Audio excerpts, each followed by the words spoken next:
Hello, ladies and gentlemen, boys and girls, college football fans across the nation and around the world. This is Tim May with the Tim May Podcast, a bonus podcast.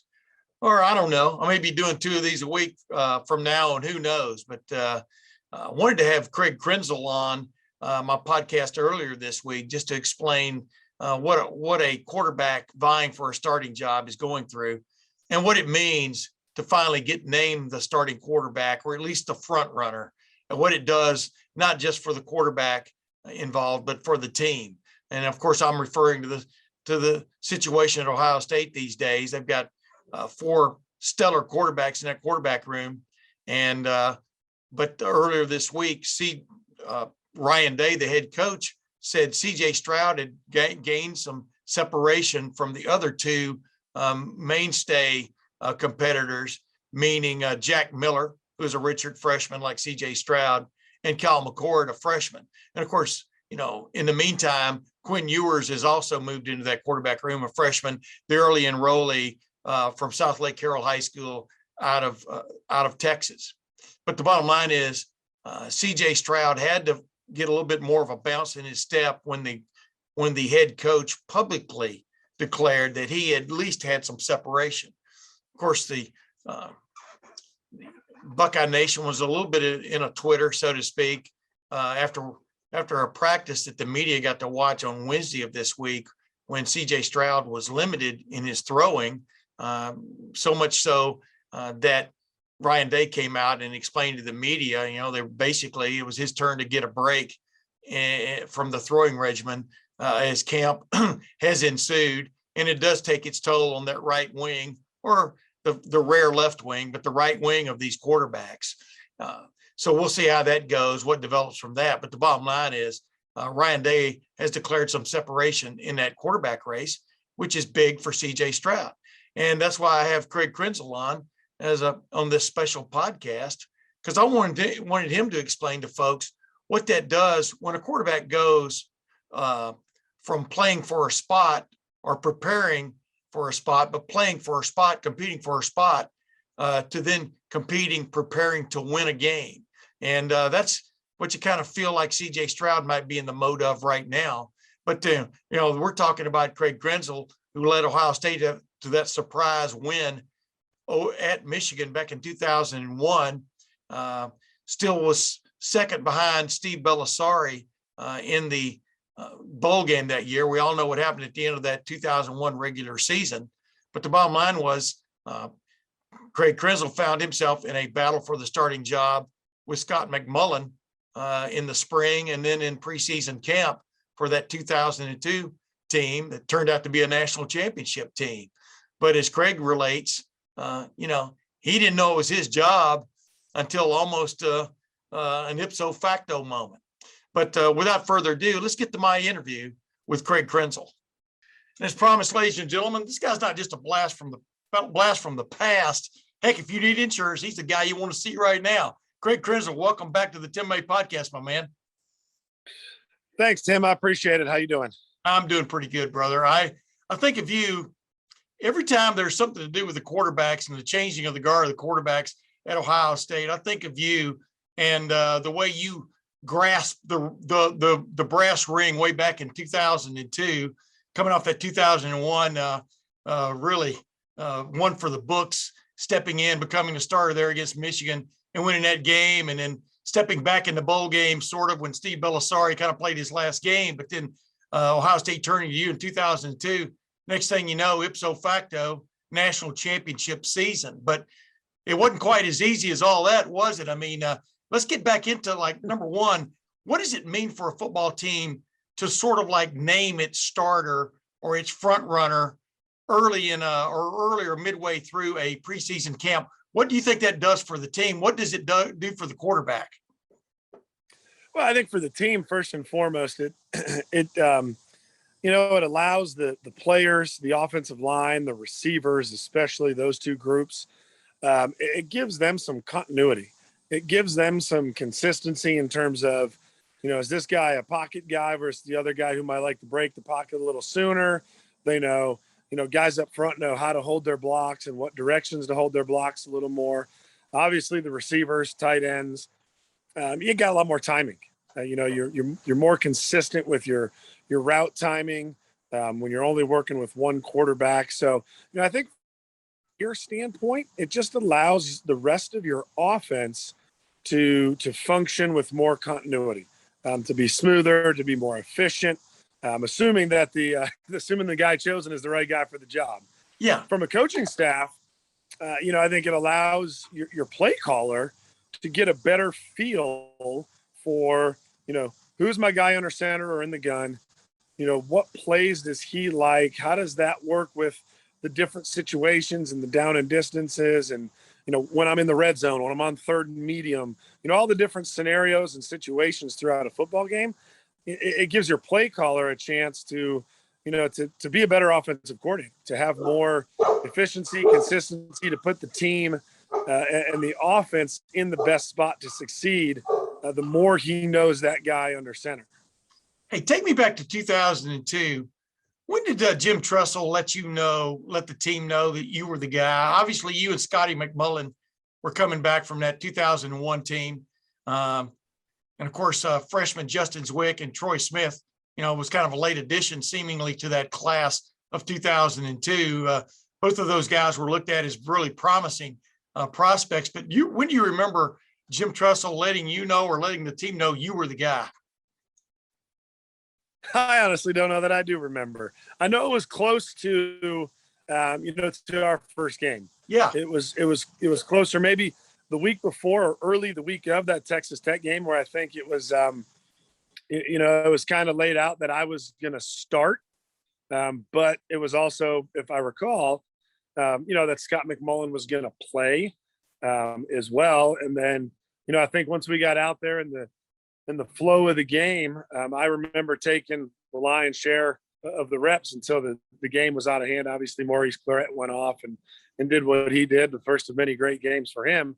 But, I can't remember if it was like late the week before that first game or if it was, early the week of when it was, kind of officially named. But, Tress liked to keep those things, no pun intended, close to the vest. He liked to use that as a little internal motivation, trying to get the best and the most that he could out of everybody. Oh, here's a dumb question for us. I remember it exactly the way you just described it, but I think we all felt like, just like with CJ Stroud, Ryan Day this week announced that CJ Stroud had created some separation between himself and the other two guys in that room. Well, now three guys with Quinn Ewers coming along. I'm going to ask you about that whole scenario in a minute, but I think we all felt like you were the guy, us media covering the team. But until the head coach steps up and says it, you're kind of, did you feel like you were the guy in preseason all along? It just had to be somehow another ordained. Yeah, I think there was a little bit of the formality to that. I think as the preseason started, I was definitely getting the lion's share of the reps with the ones. Yeah. I think that's kind of your lead indicator as to, who's going to be that guy under center week one when you're looking to replace a quarterback that just graduated or left for the NFL. Obviously when you're in the media and you get to go into practice, however many days a week you get to get in there and you get to watch and you see who's running with who. Yeah. That's your number one indicator to who's going to be under center first week. And, for me during that training camp, I was getting the larger share, the lion's share of those reps with the ones. So I did go into, the week before, the week of, whenever Coach Tress named me as the official starter, I did go in there with the confidence in my performance in the practices and the scrimmages, the offensive, defensive, the ones versus ones that we had, that I was performing, that I was executing, that I was getting the most reps. So, I was certainly preparing myself to be out there in that first game. Yeah. Seriously, when you finally get the word one way or the other, ipso facto, even, I like using that term, even though it may not even apply here. I just like the term ipso facto, but it elevates you, doesn't it? I mean, does it put a bounce in your step? Does it, give you butterflies in a good way? I mean, explain, like if CJ Stroud heard this past week that he had separated himself from these other two guys, or other three guys. I mean, what does it do? What does it do for you just personally? I think the number one thing it does is it just removes one question off your plate, right? Off your test. Yeah. And as a quarterback, there's so many questions that go into, your preparation week in and week out, depending on who you're playing, what scheme are they running, what's our game plan gonna be looking like. The last thing you want is, am I going to be playing, or how much am I going to be playing? So, you got all these different questions that you're trying to find answers to in your preparation as a quarterback. And, to me, it takes a little bit of weight off of your shoulders. And for me, it just kind of freed up that, all right, am I going to be on the field in the middle of the second quarter if it's a tight game? Or, once you get that official nod, hey, Craig, you're starting, now it's like, all right, check that one off the weekly, game plan prep list. And now what can I focus on? What can I, even though you're not really focusing on that, Tim, in terms of, am I going to be playing and spending time focusing on that? Yeah. Obviously, subconsciously in your mind, all those different things weigh on you. The different questions that you get from the media week in and week out, or during training camp, like, hey, where do you see yourself comparing to Scotty, or questions like that? You just get freed up from that. So it's almost like a little bit of weight off your shoulders, that allows you to really put that focus on, all right, now it's past, what do I need to do in practice to earn that nod? And it moves beyond that to, what do I need to do in practice? What do I need to do in the film room to get ready for that next opponent, right? Because instead of spending more time watching last practice and what did I do wrong, or what do I need to get better at so I can win the job, it's, all right, I can get through practice film real quick, and then I can spend an extra 20, 30 minutes on, whoever our first opponent's going to be, or whoever that next opponent's going to be, because I already know I already got that one in the bag. I can move forward and really spend 100% of my time. I guess at the end of the day, Tim, it's a little less time focusing on me. Yeah. And, that extra time now gets focusing on the team. How do I prep to help my team win? I was going to say, you go from like focusing on winning the job to winning the game, and that's huge. I mean, hey, and also Right. It gives you cred, right? I mean, you already had cred with your teammates, or street cred, or cachet with your teammates. But when you were named the starting quarterback at Ohio State, like I've even talked to Ryan Day about that. I mean, that's like sort of being named, like president or something, of a major situation. I mean, seriously, you go, it's kind of like becoming a, like one other term, a CEO of a group. I mean, obviously the head coach is the head guy, but you are suddenly a state, a state commodity. I mean, you're the biggest guy in the state, so to speak. I mean, and it's huge, but it's really huge with your teammates too. Right now I would think you could go from showing you can lead to being a leader, right? I mean, it kind of takes it to that next level, right? Right. I mean, from that standpoint, your teammates definitely know, all right, hey, this is going to be the guy in the huddle. Yeah. Or this is going to be the guy in the gun between plays. This is going to be the guy calling the shots, throwing me the ball, changing protections. So if there was any doubt among some of those players in practices, or, kind of maybe taken away from your ability to lead the team, which is extremely important at the quarterback position, it just solidifies that. I don't know about giving your street cred, because I think in any competition, in any battle, there's always going to be a certain group of guys that wants, guy A, and then, another group of guys that thinks that maybe they're better friends with guy B. And so you're always going to have that kind of breakup in the locker room. So once, that one single player, once I was named, there might've been guys that thought Scotty should have got a better chance. But at the end of the day, when the coach comes out and says, CJ's our guy. Yeah. Everybody else in that locker room knows, all right, well, nobody is over coach. So when Ryan Day says, hey, this is our guy, everybody else has to fall in line. And it does give you, I don't want to say street cred, because you have to earn that ability to lead, but it does give you a little more, I guess, that final say. Yeah. It gives you that final say. It gives you that opportunity for maybe those guys that were questioning to say, all right, well, coach said CJ's guy, so I'm all in. I'm going to go line up in my spot, and I'm going to do whatever I can to win football games, to keep my spot. And whatever CJ tells me, I got to go with. And if he's wrong, that's not on me. Hey, Craig, I won't keep you much longer, but you know what? Today I was talking about street cred and, making you basically an instant celebrity in the state, basically in the nation when you're the starting quarterback for Ohio State. But nowadays, boy, with the offense they're running now, the players they've got around them, I mean, you're an instant.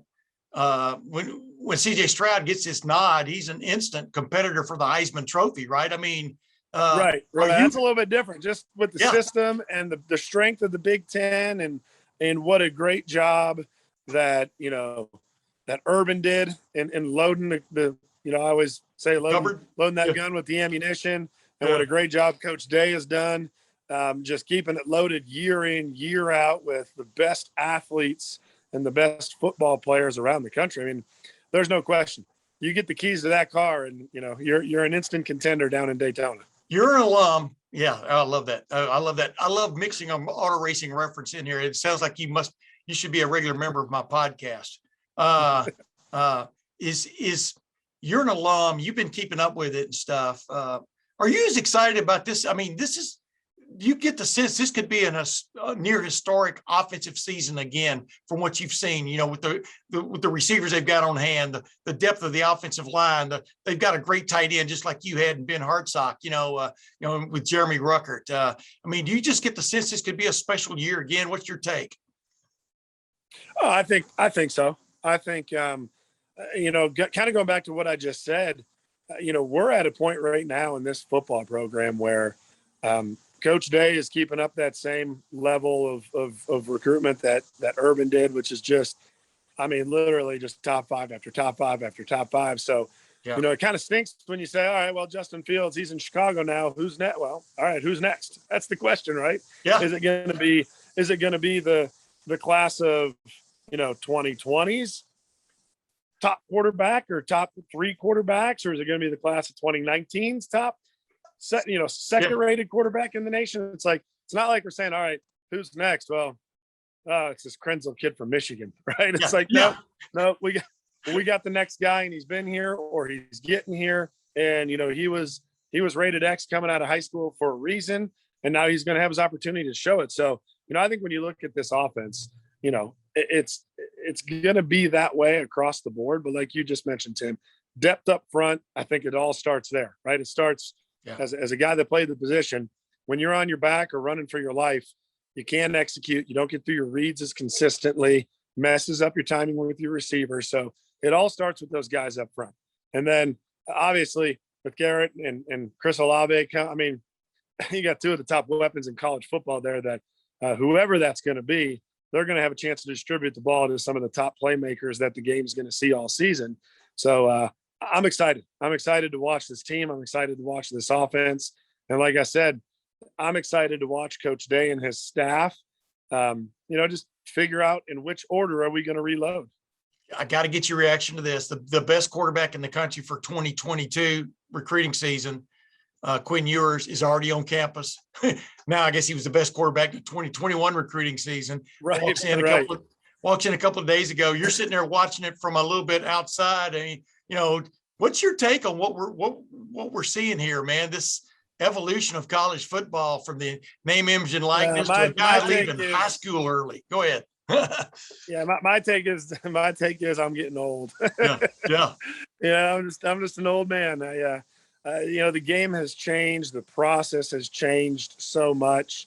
I got my oldest son is a baseball player, and he's starting to go through the process. And as a rising sophomore in high school, just to see how much it's changed and the different way these high school athletes are thinking, the different way these college coaches are recruiting them and talking to them, and how many players are foregoing, the remainder of whatever little time they have left in high school, just to get to college. And now you're going to throw in the concept of, well, hey, leave high school early and go get that NIL money, and capitalize on that, that reputation that you have as a top recruit coming out. I think we're just going to start seeing more and more and more of it. The flip side is kind of going back to the year 1999, Tim May. Yes, I had a lot of fun that senior year. I'm not sure I wanted to give it up. exactly. Exactly. Yeah, I think there's a fine line to walk between chasing your dream and pursuing your passion on the football field, versus just being a kid. Yeah. Like I said, I look back at my senior year of high school, whether it was on the football field or the basketball court that winter, and just getting ready in the spring and prepping my time to come down and start summer workouts before my freshman year at Ohio State. Spring break trip with a bunch of friends, just all those memories with friends and those high school memories. I don't know that I'd trade them for another year in the NFL or 2 years in the NFL or being on campus a year early at Ohio State. But every athlete's wired different. Every student's wired different. Every kid's wired different.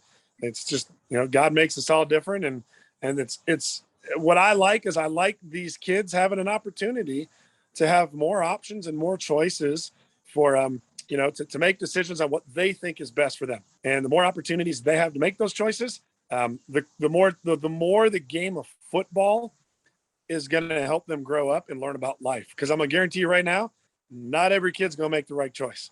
Not every kid's going to make the right choice of should he leave early, should he not, whether it's high school now or college. Whoever they sign with to try to make as much money as they can on the NIL deals.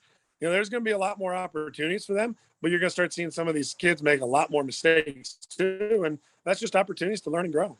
I was going to say, man, before we go, boy, just think coming off that 2002 national championship, if name, image, and likeness had been available. Of course, there's a good chance that a player or two did take advantage of it anyway. You know what I'm saying? Yeah, I would say this. You look at what these guys got these days. You look at the facilities and how they're upgraded. Yeah. You look at, their scholarship stipend checks and how much more it was than when I played. But I'm not one of those guys that's going to sit there and complain. I'm extremely blessed. The guys that I played with were amazing. We had some of the top facilities in the country at the time. We used the opportunity that we had at Ohio State to accomplish something great.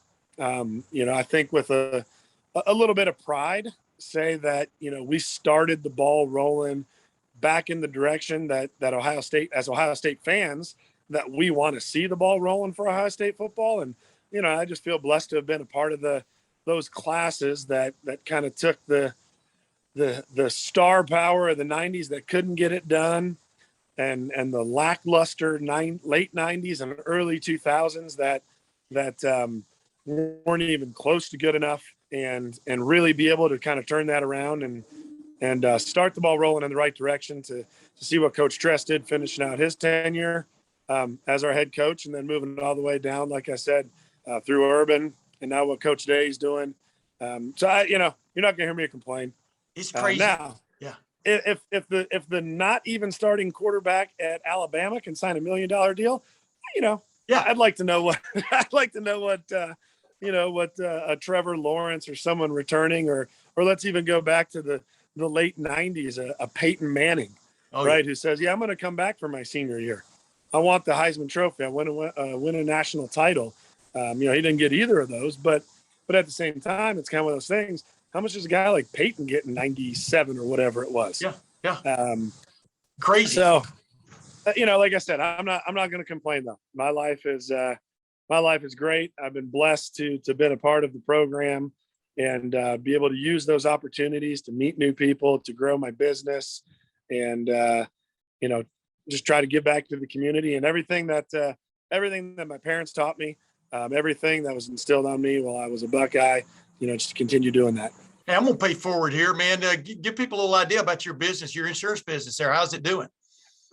We're good. We're blessed. We got great people. Just like any football team, Tim. If you don't have the right people, you're not going to win games. And I put my team up against anybody in terms of taking care of our clients, being there when you need us.